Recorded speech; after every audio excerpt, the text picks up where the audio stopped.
When the spirit of man is unawakened, he cannot know the great self within him, of which he is a part. Not knowing his true nature, and unable to see clearly, he is blinded by material delusions. Would not the creatures of the night, which never see the sun, deem the moon to be the most brilliant light in the sky above? So it is with man walking in the darkness of spiritual unconsciousness. He says, I am body, and the body is my whole being. And in the delusion of that belief, he becomes ensnared in an existence bound to matter. Like the creatures bound to an existence in the night, which cannot know the glories of things flourishing in the brilliance of daylight, so it is with men bound to the darkness of spiritual ignorance. The above verse from the Kolmainsuse is explaining the spiritual ignorance of man who does not understand he is more than just his physical container, and that this flawed perception actually creates his reality, and he is trapped in bondage to the illusion of the material plane. The verse is also perfectly representing the next tarot card, number 7, the Chariot, and is symbolic of the ethereal form of the male and female twin souls and the ethereal plane. As we have discussed previously, our souls move between the material and ethereal plane during our incarnations on this realm. This ethereal plane is also relayed in the Greek mythology of Hades. Hades was not only a place where one could face a time of torment as a soul while awaiting their physical incarnation, but the mythology also tells there were levels within Hades where the good souls spend their time in a beautiful garden awaiting to be incarnated again. On the ethereal plane, we are closer to the divine, and as such, we have a full understanding of ourselves. However, we do not have the benefit of this understanding when we incarnate physically onto the material plane.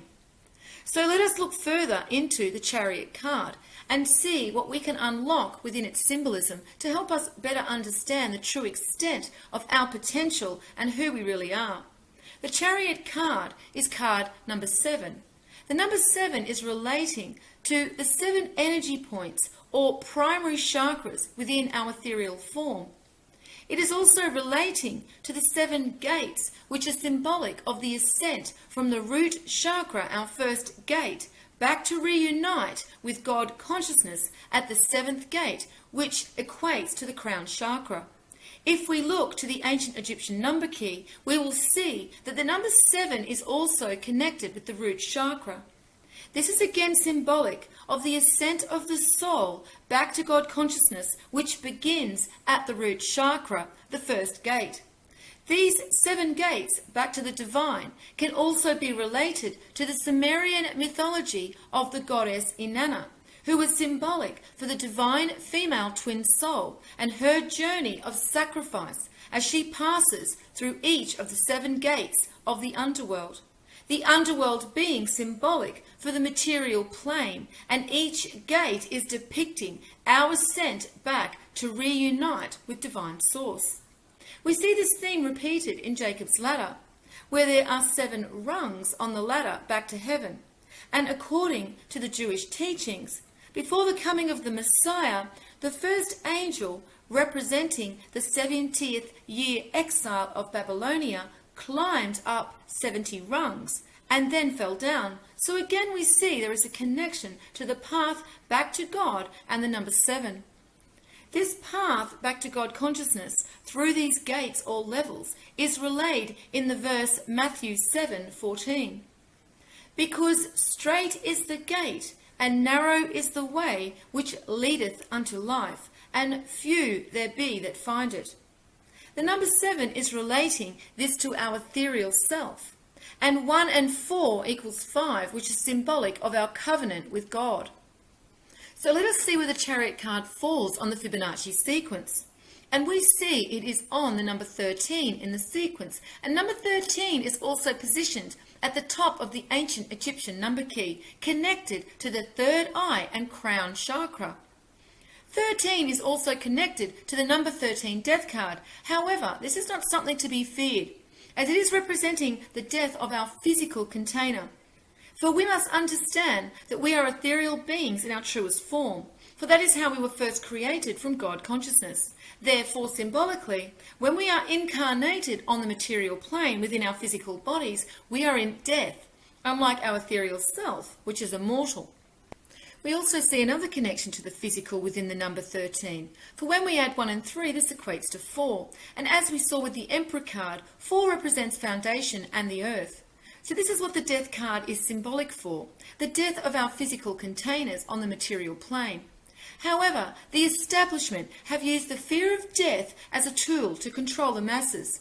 And they have ensured that the herd were not only programmed to fear physical death, but to also fear the number 13 and view it as evil, when in fact it is symbolic of the resurrection of our soul and life. When we look to the ancient Egyptian number key, the number 13 is related to the third eye and crown chakra. We can even view these two chakras as working together, as these energy points represent where our soul consciousness meets God consciousness. The crown chakra actually begins at the ajna third eye chakra, which is connected to us physically at the pineal gland, and then permeates out into pure consciousness to sit above the head as a crown. This is why the crown chakra is sometimes shown at the third eye pineal gland area, as this is the point where our soul and our consciousness reunites with God. It is the gate through which we leave our physical containers, and it is actually referred to as the gateway in the Hindu tradition. On the Kabbalah tree of life, the third eye pineal gland is relating to Daleth, also called door, once again showing that it is at this point we reunite with divine source. We can also see this spoken of in scripture as meeting God face to face or eye to eye. And in this verse, it is symbolic of the third eye pineal gland opening to see God face to face. But this is done through the heart first. Psalm 27:8. When thou saidst, seek ye my face, my heart said unto thee, thy face, Lord, will I seek. 2 and 7 equal 9, and is symbolic of the divine Trinity, the divine twin souls and God meeting face to face. And the number 8 is symbolic of the immortal soul and God's source, and is also connected to the heart on the ancient Egyptian number key. In the Hindu tradition, the crown chakra is called the Sahasrara, and is the 7th primary chakra. So again, we have a connection to the number 7 chariot card and the crown chakra. The crown chakra is considered to be the chakra of pure God consciousness, and it is symbolized by a lotus with 1,000 multicolored petals. It is located either at the crown of the head or above the head. This chakra contains the white drop, or bodhicitta, a Sanskrit word meaning that which is conscious. In the ancient Hindu teachings, the crown chakra is represented by the color white and is connected to inner wisdom and the death of the body. In Tibetan Buddhism, the point at the crown of the head is represented by a white circle with 33 downward pointing petals. It is of primary importance in the performance of phawa, which means the projection of consciousness after death, or a transference of consciousness at the time of death, in order to obtain a rebirth in a pure land. So again, in both these different cultural teachings, we see that the death of the physical body is connected with this chakra, which is symbolically what the 13 Death Tarot card is also showing us. The pure land they are referring to is symbolic for a time on this realm at the beginning of the cycle, when all including Mother Earth are at the height of an illumination of divine consciousness.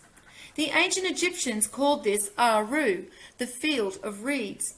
And this is the place all souls aspired to rebirth into, a new cycle of incarnations beginning with a golden age.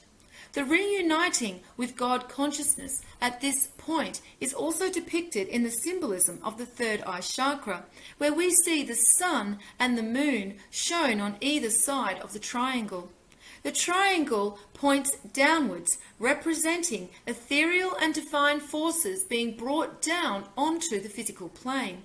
The sun is symbolic of the male twin soul, and the moon is representing the female twin soul. It is at this point the Trinity are reunited, and this is symbolically represented by the triangle over the large white circle in the middle. The seed syllable for this chakra is the syllable Om, and the presiding deity is Arahanteshvara, who is half male and half female, representing Shiva and Shakti. As we now understand from previous videos, Shiva and Shakti are symbolic of the divine male and female twin souls in their ethereal forms. In the ancient Hindu texts, it says in the repetitive cycle of the eons, Arahanteshvara is ordained to reappear at the beginning of every creation as in the past.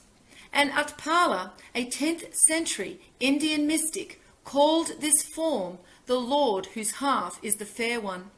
So we can see the divine twin souls and unification with God consciousness are being symbolically shown connected at this point.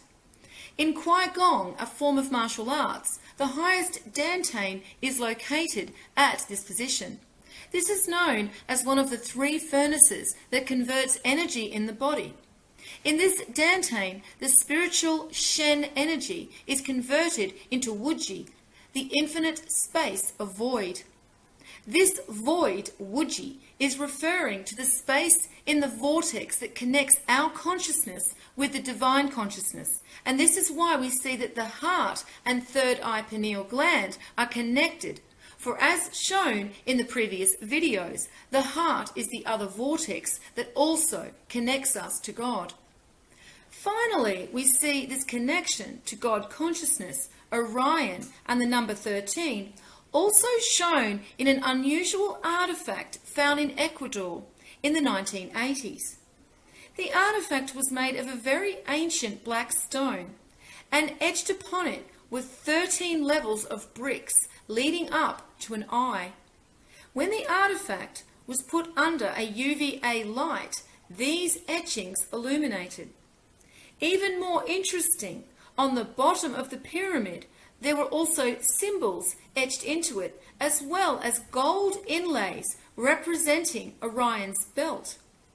This conclusion of the inlays equating to Orion's belt is also shared by the well-respected researcher Klaus Donner. When the symbols on the bottom were translated by a German linguist, Kurt Schildmann, he said they were a very early pre-Sanskrit language, and what they translated to was the Son of the Creator comes. So now we have a clear representation in the artifact of the illumination of Orion and the divine twin souls represented by the sun, which also equates to Jesus and Mary Magdalene. And this illumination of the divine souls is an illumination of that part of the divine within us all. This is the end of part 1 of number 8 in the Mystery Teachings series. In part 2, we will look further into the information being unlocked within the symbols and numbers connected to the chariot card and ancient Egyptian number key. We will also uncover a connection to the numbers and symbols related to these chakras and the esoteric knowledge of the Freemasons.